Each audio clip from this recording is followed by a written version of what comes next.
এজন্য আল্লাহ রাব্বুল আলামিন বলেন, ইন্নামাল মুমিনুনা ইখওয়াতুন ফাআসলিহু বাইনা আখাওয়াইকুম ওয়াত্তাকুল্লাহা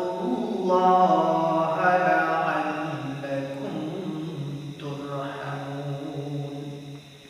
সূরাতুল হুজুরাতের মধ্যে আল্লাহ রাব্বুল আলামিন বলেন, মুমিনরা এই দুনিয়াতে একে অপরের ভাই। আল্লাহ রাব্বুল আলামিন বলেন, দুনিয়াতে মুমিন যারা, ঈমানদার যারা, তারা একে অপরের ভাই। আল্লাহ রাব্বুল আলামিন বলেন, মুমিনরা হলো একে অপরের ভাই, তাই তোমাদের ভাইদের মধ্যে সুসম্পর্ক বহাল রাখো।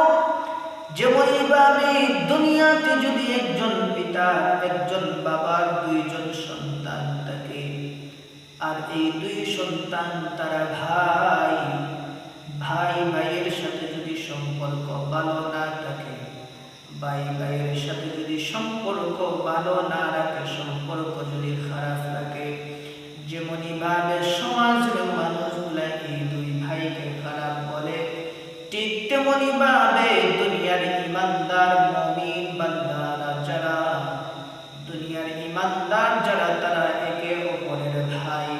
এজন্য একজন মুমিন যদি আরেকজন মুমিনের সাথে ভালো সম্পর্ক স্থাপন না করে, ভালো সম্পর্ক না রাখে, তাহলে ওই বান্দা আল্লাহর কাছে ভালো হতে পারে না। দুনিয়ার মানুষের কাছে যেইভাবে ভাই ভাইয়ের সাথে সম্পর্ক ভালো না রাখলে মানুষ তাদেরকে খারাপ বলে, ঠিক তেমনি ভাবে আল্লাহর আদালতেও আল্লাহ ওই বান্দা বান্দীদেরকে খারাপ বলেন, যারা দুনিয়াতে ঈমানদার থাকা সত্ত্বেও একজন মুমিন আরেকজন মুমিনের সাথে সম্পর্ক ভালো রাখে না। এজন্য মুসলমান ভাইরা আমার, আজ আমাদের সমাজে আমরা মুসলমান ঈমানদার দাবি করি, আমাদের পাড়া প্রতিবেশীও মুসলমান মুমিন, আমাদের পাড়া প্রতিবেশীর সাথে আমাদের সম্পর্ক ভালো নয়। বাপ সন্তানের সাথে সম্পর্ক ভালো রাখে না, সন্তান বাপের সাথেও সম্পর্ক ভালো রাখে না, চাচা ভাতিজার সাথে সম্পর্ক নাই, ভাতিজাও চাচার সাথে সম্পর্ক নাই। এইভাবে সমাজের প্রতিটা ক্ষেত্রে আমাদের পাড়া প্রতিবেশী যারা আছে, আমরা তাদের সাথে সম্পর্ক ভালো রাখি না, কিন্তু আমরা নিজেদেরকে ঈমানদার বলে দাবি করি।